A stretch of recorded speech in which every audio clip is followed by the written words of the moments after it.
I like to put a hand over my heart chakra and just center into my heart space with a breath and just let that loving light fill my whole body. And sometimes I'll say it out loud, what's happening, what I'm feeling, and what I'm thinking, and just allow. And so that is one way, and then ask those questions. Why do I think that is? And then sometimes when nothing comes up, we can go, okay, unconscious, I just leave this with you now. I know you're working on it, and the answer will come to me. And it's usually, for me, it's usually within days, but sometimes it's been a week or even months later.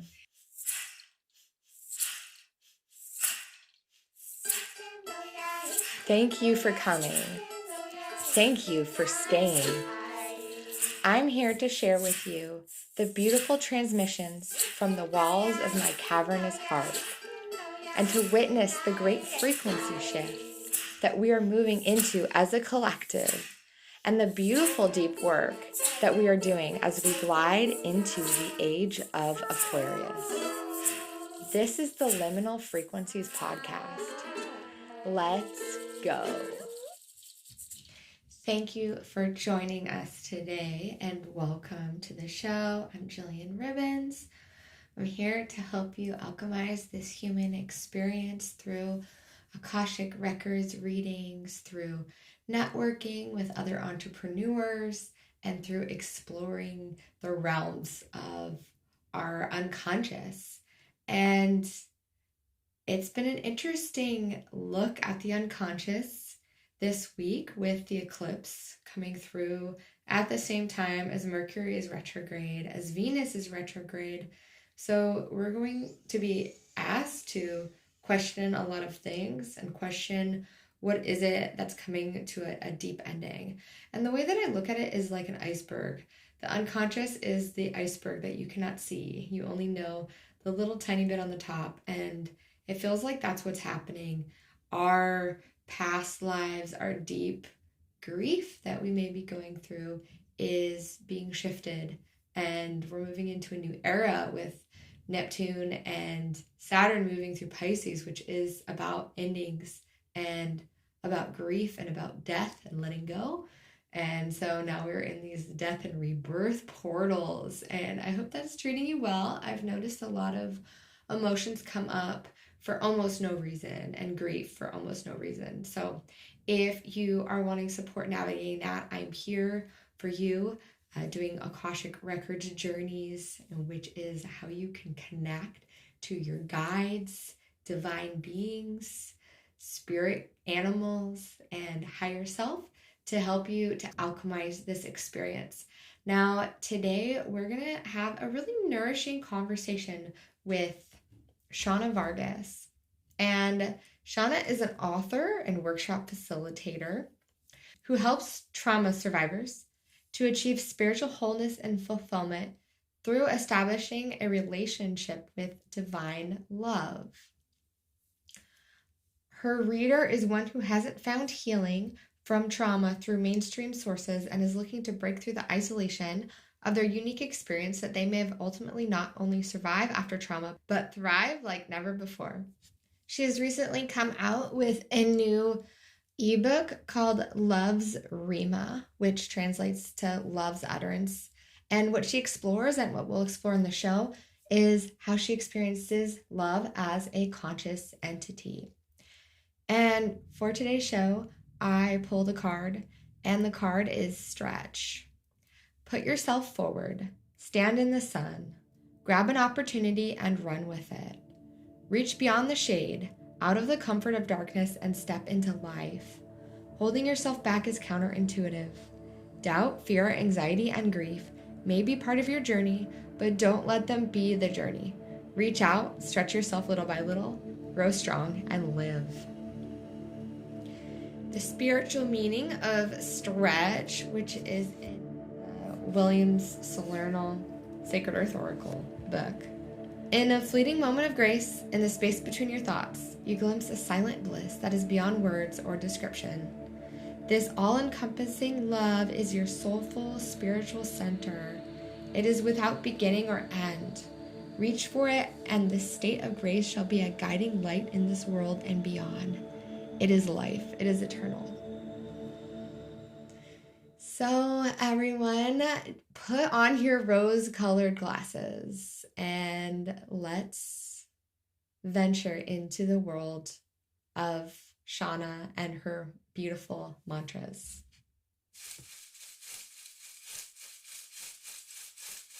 I'm so excited to welcome to the program Shawna Vargas. Thank you so much for joining us on the Liminal Frequencies podcast. Thank you so much for allowing me to join. I've been looking forward to it. Absolutely. So, would you tell us more about your healing journey and how you started working with mantras and how that affirmations? Absolutely. Well, I had been through 2 difficult years, as a lot of people had in the spring of 21, and went through a series of breakdowns. And I ended up in a mental hospital for 8 days. Afterward, I was very heavily sedated and had to be, because anytime we tried to lower the medication, it would result in me having these terrifying delusions. So I was not completing even the most basic daily activities. I was by myself and barely caring for myself.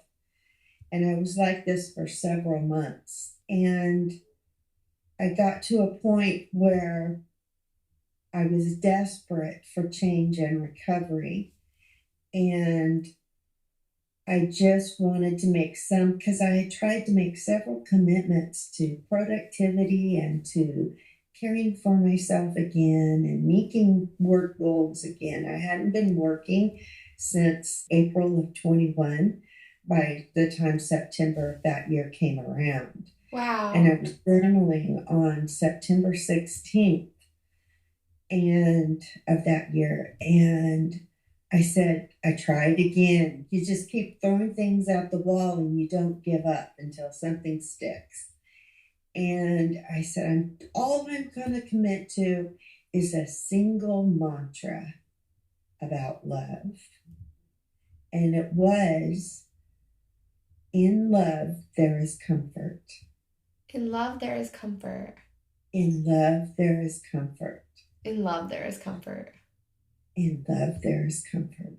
I love it. And saying that felt so good, because I had been in constant discomfort, a lot of emotional, psychological, mental discomfort, spiritual discomfort, just not feeling centered. And so I decided I would say a daily mantra. In love, there is comfort. And I noticed after a month that I was feeling better. I was saying that mindfully every morning, just kind of in a meditative way, saying, in love, there is comfort. And then throughout the day, when I noticed I do feel better, then I would reinforce it. In love, there is comfort. How did you get the mantra? I was thinking about love. There were some things of which I was afraid when I was having mental health episodes. And it almost seemed like there was a separate consciousness that was speaking things into my mind, not audibly, but thoughts that were really scary. And there was a felt and a perceived sense of an absence of love and just terror, just this unspeakable terror. And so love comforted me. I was sitting that day and I thought about times that I knew I had been sincerely shown love, and times when I had genuinely shown love, not for something that I would get in return, but simply and naturally did something that could only be explained as love. And it comforted me. Love is a phenomenon. Love is real. And so I felt that that was a divine insight, that in love there is comfort. And all I needed to do was center in consciousness of love and awareness of love. And there would be a sense of comfort. And there Beautiful. was. There Yeah. was. Wow. And it And just started with that one single mantra. And in Eckhart Tolle, The Power of Now, he had a breakthrough at that very moment when he realized that he couldn't live with himself and that he and himself were two different energies, like the superego and the ego, or the ego and the id, the different parts of us. And Uh-huh. if you realize that there's a voice of negativity, but that's not you, you are the witness of that voice. And if you can identify it and Right. realize you are that witness, then you can focus on that love and quiet that voice by listening with love. Exactly. Wow. Yes. So this opened up a lot for you. It really did. So, in the days that followed, in the weeks, I started noticing that I was feeling more at peace and feeling more comforted. So, every time I noticed that, and that I had also kept my commitment, because previous to that, all the commitments I had tried to make, I would get one down and then I'd slip on something else, and I just couldn't seem to get on top of things. So, this one single commitment, when I realized that it was having an effect in my life, it would reinforce it. And I would say, wow, there is comfort in love. And so I would confess it again, recite it again. Wow. Did you And ever do the thing with the 108 bead mala where you go through and you say the mantra? Have you heard of that before? uh-uh. I think it's a Tibetan tradition, and they use these malas, and they have 108 beads on them. And at the very end, there's a little, I don't have one on today, but there's little tassels at the end, and there's a little end bead. And so you start at the end and you say the mantra for every bead, and it helps you to keep focusing on the mantra that you're using the bead. And then once you get to the other side, the end of it, you'll have reached 108. But that's a specific number that's supposed to help us to rewire our brains and Oh, just really? bridge this level of awareness where all of a sudden it becomes cellular and it becomes deeper once you say the mantra. Wow. Yeah. Cool. Yeah. And as I meditated on and thought about the nature and the character of love, more insights began to come in. Like, um, in love, feeling well is an important and legitimate part of being well. And it's kind of natural to think that, well, if we feel poorly or really bad all or most of the time, it's going to be difficult, if not impossible, to maintain wellness. But I hadn't thought about that. It is a legitimate part of being well, is feeling okay or better than okay. And it's not all of it, not all feelings are indicators of what is good and right. You can think of someone who is having a problem with addiction of any kind, not necessarily substances. Something that feel good might not be an indicator of what's good and right, but it's part of it. So um, that realizing that was a legitimate need was healing for me. And that's something that I could consciously and intentionally welcome into my life rather than feeling like I had to suffer to be a good person. That was the unconscious intention that was Right. rewiring. Like in a way you were trying to satisfy other people, what you thought they might need from you. Oh, I was my own worst critic. I didn't know anybody who was as hard on me as I was. Of Wow. course, there was that old critical parent tapes playing from childhood. I did have some childhood trauma, so There was that Yeah. unhealed trauma feeding. So yeah, you're right. Those external messages. But yeah, that was another one. And so they just went from there And the as credit life maybe didn't unfolded. come from you, right? Maybe came from another generation. Mm-hmm. Yeah, because sometimes we have beliefs as we are growing up that tend to stick to us pretty hard. Like, for example, Mm-hmm. when we're ages 0 to 7, we're still in this theta state and we're still processing everybody around us as if it's our own opinion and our ego hasn't Definitely. developed yet. So we're taking on those beliefs that I'm not good enough and the criticisms, and Right. we can also be taking on things from our ancestors that we don't even realize that that's not part of our experience. But to That's so have the true. discernment and to witness, I am good enough, I'm love. Of course, if you believe in God or you believe the powers of the forces of life has brought you here and you're here for a reason, like taking that on. Mm-hmm. Definitely.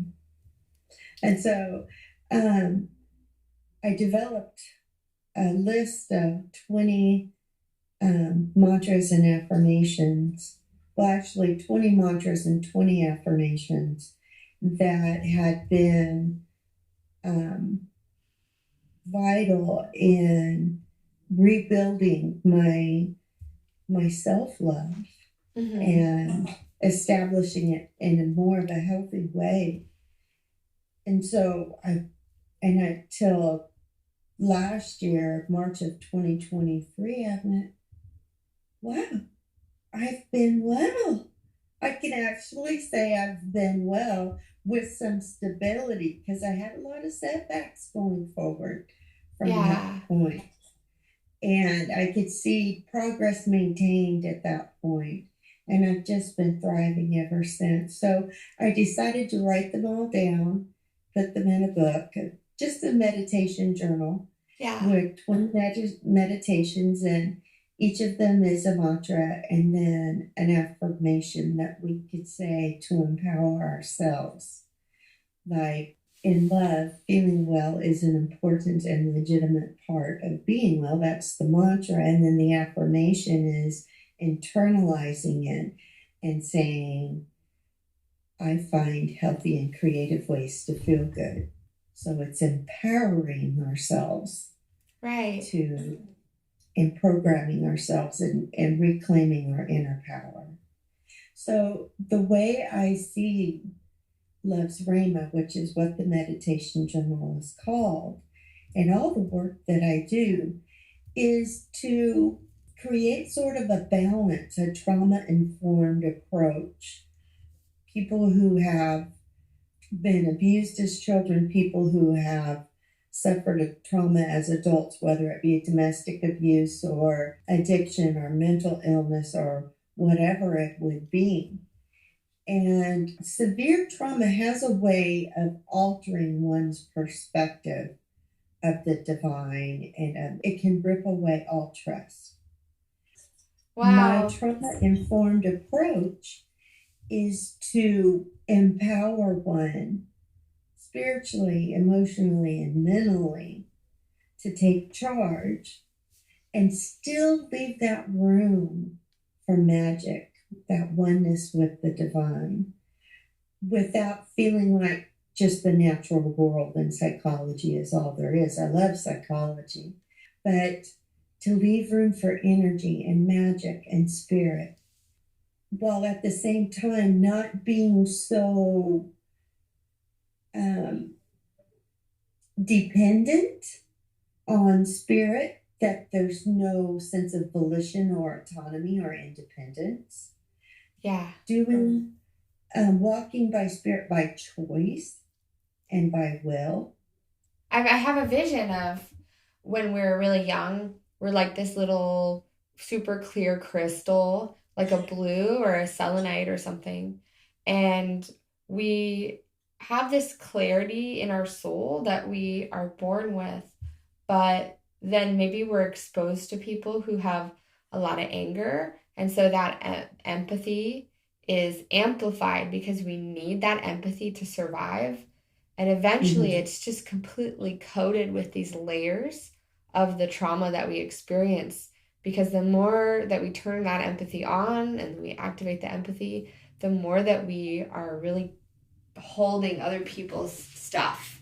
And that's what we believe as a young age that we're supposed to do, is to hold that and to Right. be a good daughter or a parent if we're parenting our parents, to be a good community member, to be a people pleaser, to take on other people's shit. And then once we start to go into a process of spiritual cleansing or in any trauma work, then we start to clear the edges, and then we really start to see that we really do have these profound gifts, these profound psychic abilities, and this Mm-hmm. profound empathy that it can be used for benefiting other people to help to become readers and seers. And So true. Definitely. so tell me more about what this has opened up for you, because you have a lot of things that you're working on, writing and art, visual arts. You have a beautiful, beautiful I picture of them make behind you. jewelry, I make home decor, really eclectic things, just whatever whim catches me. I've made altars of incense, kind of a stylized version of the one that was in the Jewish tabernacle, not the Ark of the Covenant, but there was a 36-inch high altar of incense. And it was 18 inches deep and 18 inches wide and 36 inches tall. So twice as tall as it was deep and wide. And so I made a miniature stylized version of that with drawers. To Wow. keep all your incense, and you can put mantras and affirmations in there, or journal notes, or anything like that, whatever you like to store in there. And another thing I make is like these rearview mirror hangs. I call them oracle trees, and they each come with an intuitive message. And I asked it, what would you like to say? And these beautiful intuitive messages came forth about love. So that's another eclectic thing. And I make jewelry, and Do you have an online shop? I have a page on Facebook where I promote my art and my books. And then I also have a separate author page just for the books. Is And there a so, moment that helped to inspire you to move into that visual art? Because I just seeing it, it's very beautiful and it's very dreamy and very visionary. well, thank you. Just love being eclectic and love being open minded and just see, because love, as I see love, is so supernaturally creative. Yeah. She just it continues expanding even after, a good balance is found. She continues to grow and expand and create. She is an ever creator. And so, not only as the collective, but as the collective having a self awareness. And this is a little bit eclectic of me. I love, I do not see love as being strictly non dual or dual, but having a oneness.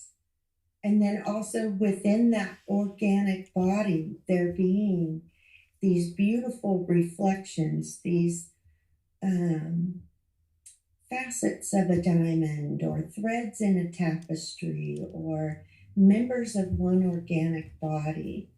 And that's the way I see there being different streams of consciousness that have kind of a signature. And love is just one. She's like the heart of the body.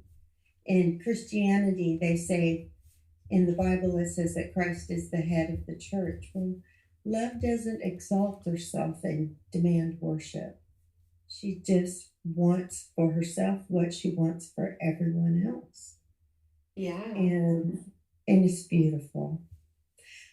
Yes. So, do you feel like you're channeling this love frequency in your art? I do. Sometimes when I'm journaling, It's just like words will flow and they'll start to come together with previous insights and open up and bloom and into some new discovery of what abundant life is available to us. And I believe that anybody can do it, and it just starts with a simple openness and hope. Because prior to my discovering that one single mantra, that in love there is comfort, there was all I had. I didn't have any discipline. I didn't have any ability to provide for myself, but I had hope. I hung tenaciously onto the only way that I lose is if I give up. And I'm not giving. And it was just an intention. It wasn't even a commitment to do anything. It was a commitment to you when you decide it's time to love yourself more fully, to accept yourself more fully, then that's the moment that everything changes, right? It's not like this big treasure hunt where you have to, I mean, it is like it's a discovery of yourself and who's behind all of those expectations that were laid down at some point, where you can just say, hey, like, I'm going to meet you where you're at, and I'm going to meet you there with love, and I know that's what you need. That is so true. Wow. So I gave myself that gift, and that was all that I could allow myself at the time, but it was a step forward, was to be still and say it was enough, just to not give up my hope that I would get better. And then it expanded from there, just step by step. Yeah, it's almost like your belief in yourself that can't be fabricated. You know, I was talking to my mom, and she has some chronic things going on, and we were talking about trauma and EMDR and trauma work. And she said, you know, I think maybe there's just some things that just can't be healed. And I said, hey, if that's what you believe, then you're going to prove yourself right. And there's nothing I can really say to try and change that. That's something that is a deeply held belief. And perhaps when somebody decides that something is willing to change, is able to change, they want to change, then that's when like mantras can come in, because mantras can help you to rewire the limiting beliefs that we hold that say, I can't get better, or that say, like, I want this illness. This is actually good for me. I worked hard for it, and I'm attached to it, and I don't want to let it go. And, you know, ultimately, I believe in neuroplasticity. I believe that these things can change, but it has to be time. It has to be time. Yes. And there's so much science behind that, the plasticity of the brain and how we can rewire those neural pathways. And it can be difficult at first. One neuroscientist explained it, that the neural pathways in our brain are kind of like ski slopes. When you go down the first time, you're on fresh powder and there's not really a trail. But if you go down that way again, it gets a little bit more packed in. And the more you go down that trail, that thought pattern, the more deeply ingrained it gets, and the more difficult it is to kind of climb out of that rut. So for skiers, not for snowboarders. Once you do climb out of that rut, you can start creating new neural pathways. Yeah. Now, there might be some setbacks and some being drawn back to that old path, but it's just a matter of diligence and just gently guiding your thoughts back to the new, and catching yourself, becoming more self-aware and self-monitoring, and going, oh, that's a self-defeating thought. And that is not in alignment with what I want. Yeah. Like, for one example, I, what was it? I had one just recently. Oh, yes. I used to very regularly say to myself that I would rather be alone than in an unhealthy relationship. And you can see how I worded that. The universe was giving me exactly what I had intended. Wow. I was in isolation for so long. And in retrospect, I can see I thought there were no opportunities. Right? You probably felt alone as opposed to feeling solitude and oneness with yourself when you framed it that way. A lot of felt safety and enjoyment of my solace, but the isolation grew into a felt loneliness, and it kept getting more and more acute and more frequent that I'd have these waves. Yeah. And so, because at first I think I needed that little cocoon of safety and solace and just being connected with spirit and with myself. And it grew to, but we are social beings in this 3D reality, and we're connected to a body. So we need that manifest connection in the 3D world in order to be healthy, a certain balance of that. But that was the intention I had set. And so I decided to renounce that. Cancel. I don't need that anymore. Yes. And now it is a love connection. And another thing my therapist pointed out is you have a fear of being trapped, because I had so much baggage from childhood and my 20s of being in relationships where I was a people pleaser and just these unhealthy attachments.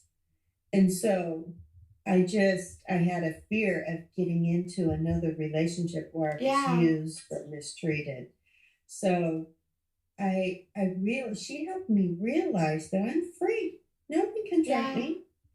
What I believe that actually is when we default to that is we actually don't trust ourselves and we don't believe that we can have healthy boundaries and go into a situation where we can meet our own needs. And so we default to, nope, never again, putting the blinders up and not going to go there. And the walls up. Yeah. How beautiful to unlock that for yourself. And so how is that feeling now that you have this openness around your heart? So expansive. I feel like my aura has expanded, and I have such freedom to see so much love in the world now that I was blind to before. It's not that love is blind to what isn't consistent with love, but she doesn't dwell on it or add power to what doesn't serve solutions or love's purposes. So it's and another of, I don't want to say my mantras because they're coming from spirit and from all of us, the collective of all that the beauty in all of us. Yeah, but so they chose you for the moment to work with you. The mantras that choose you. Yeah. One of them is love sees the beauty that's hidden from the natural eye, relates to and with her object from that place, and draws that beauty out in a myriad of ways. She sees us for our potential and as we already are and coming into being. So that's the way we can look at one another. That's the way we can look at even Donald Trump. That's the way we can look at the person who is acting ugly. Is we can actually see through all that to the potential and the beauty within and relate to them from that place. And I've watched this phenomenon, Love Has a Magic, and I've seen the energy of a room just transform and lighten just from one person walking through the door.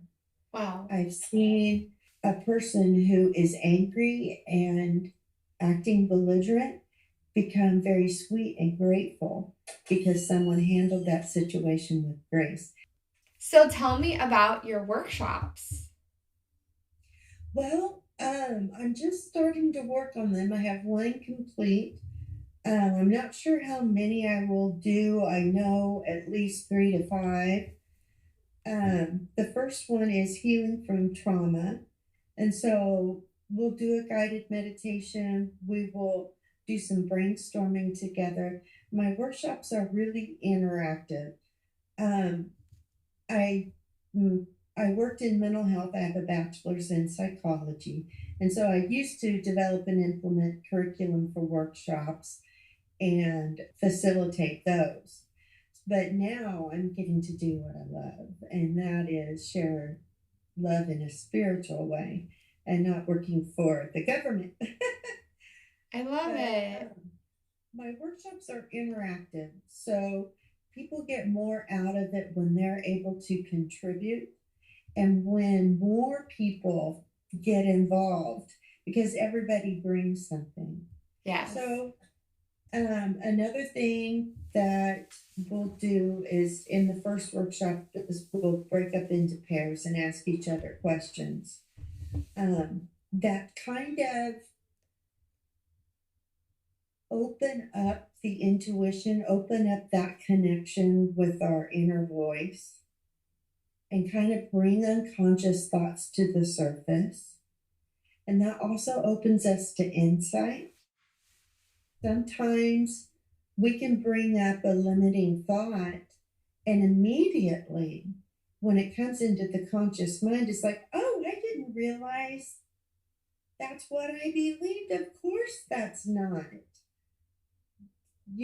That's not a loving or wholesome belief. Sometimes it takes a little more work and we need to ask more questions. Why do I think this is?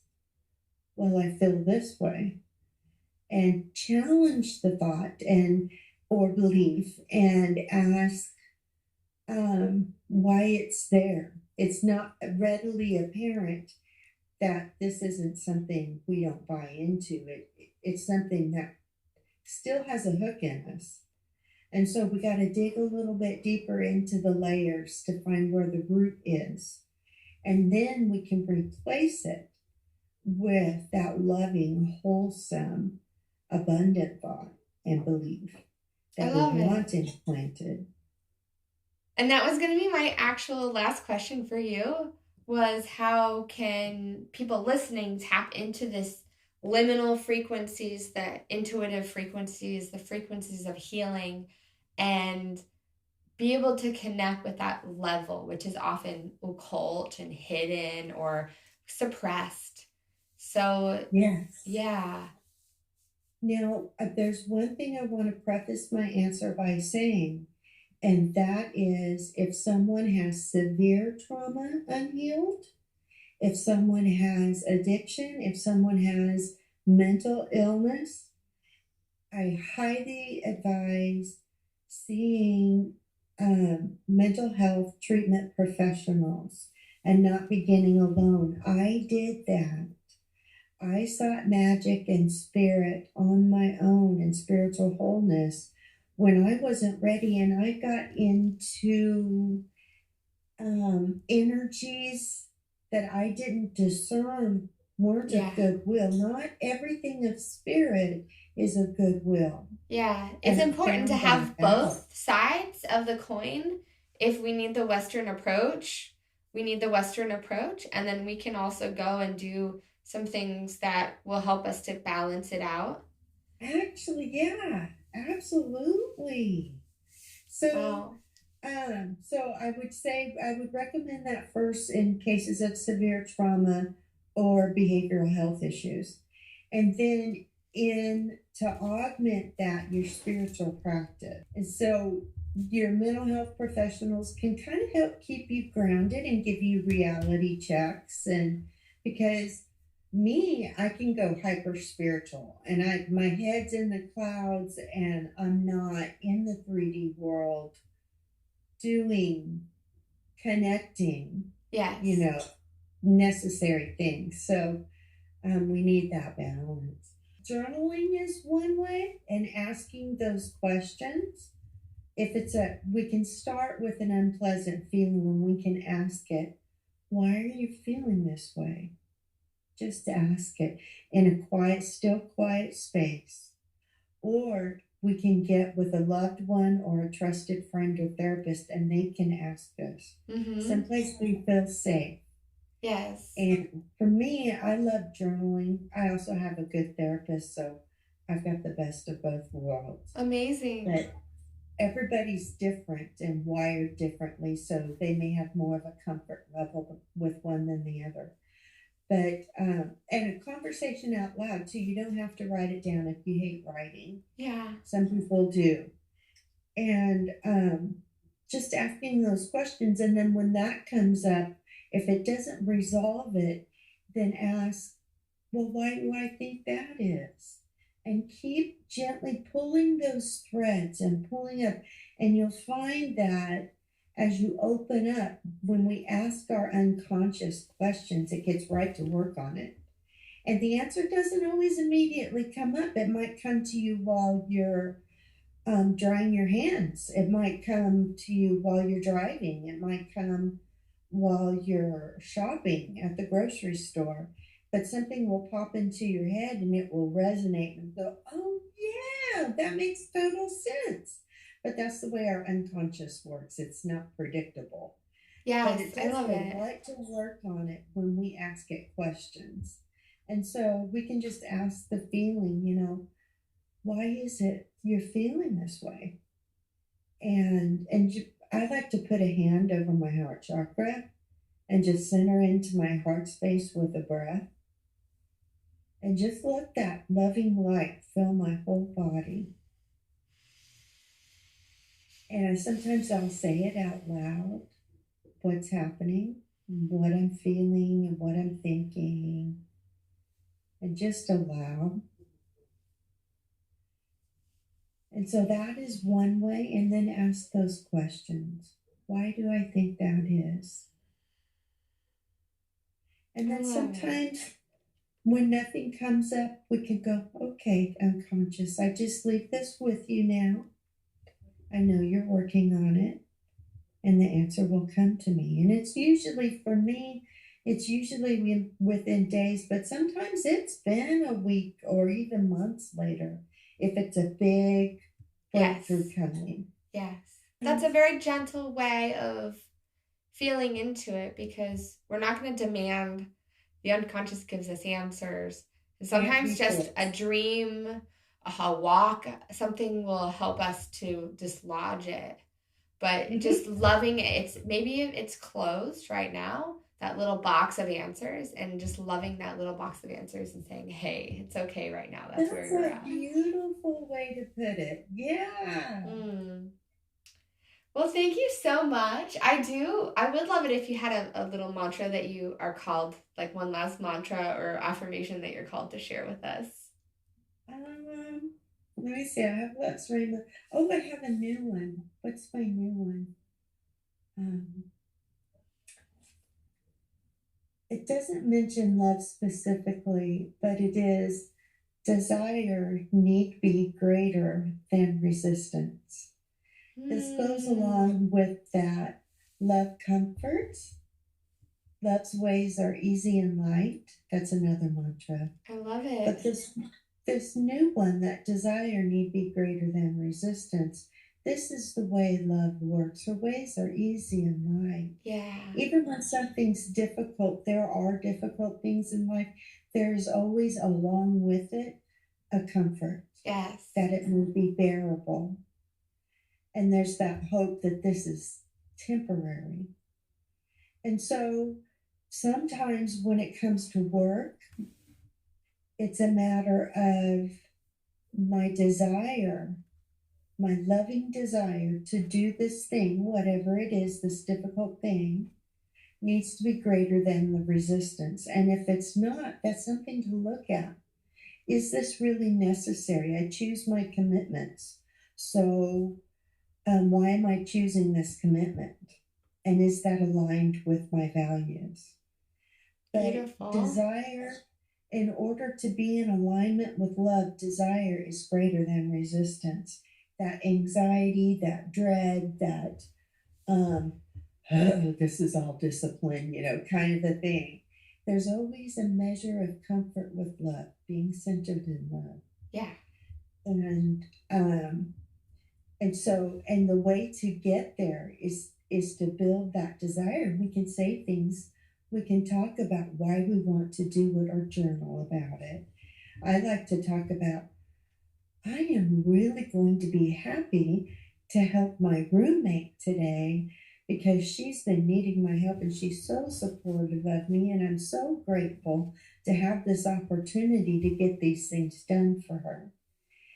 And whatever it is, and just kind of feel into those beautiful desires and kind of nurture them in our consciousness.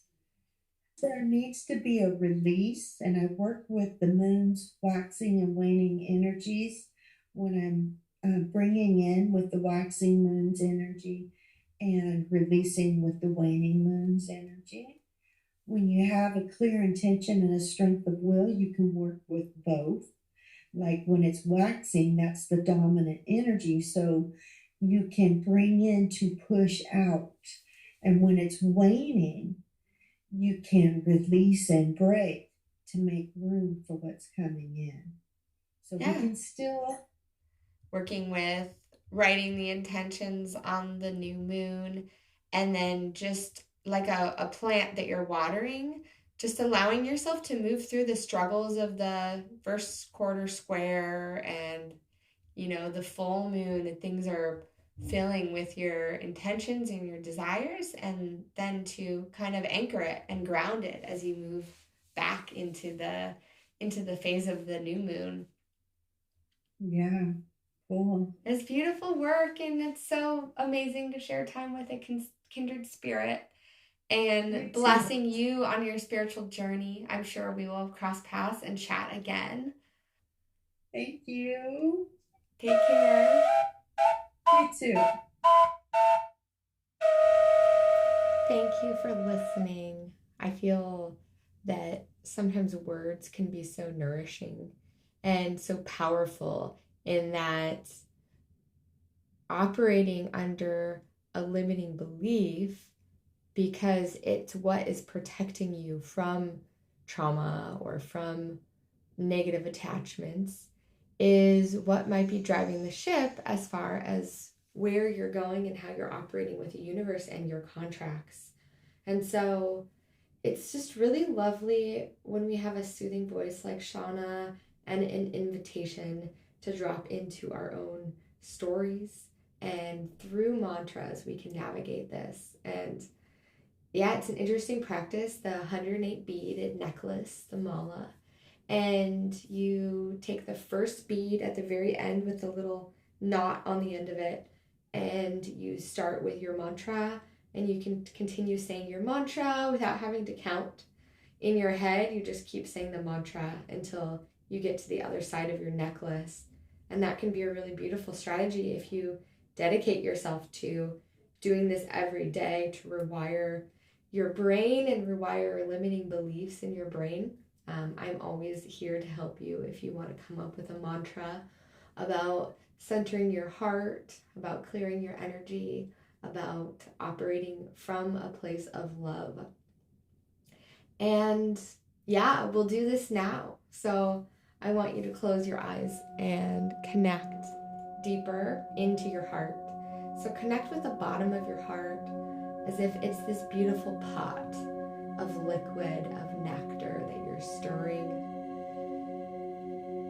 And I want you to feel that movement within your body. Feel that stem of your heart as if your heart's a beautiful flower coming from this deep place, this rooted place. almost like a lotus flower rooting into the bottom of a lake. It's just grounded in this water and in this life.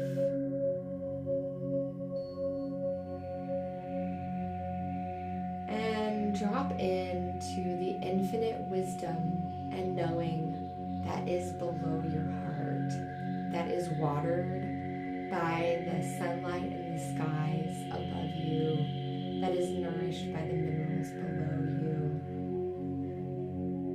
And allow yourself in this space to find yourself even deeper, maybe rooting your feet and your toes into the mud of the lake, maybe allowing your energy to stir if that feels good for you, to move the bottom of your heart and the liquid, this warm sacred nectar of liquid. Maybe it's a pot of cacao tea, maybe it's a pot of hawthorn tea. Just allow your senses to tingle and to receive the powerful nectar of your heart.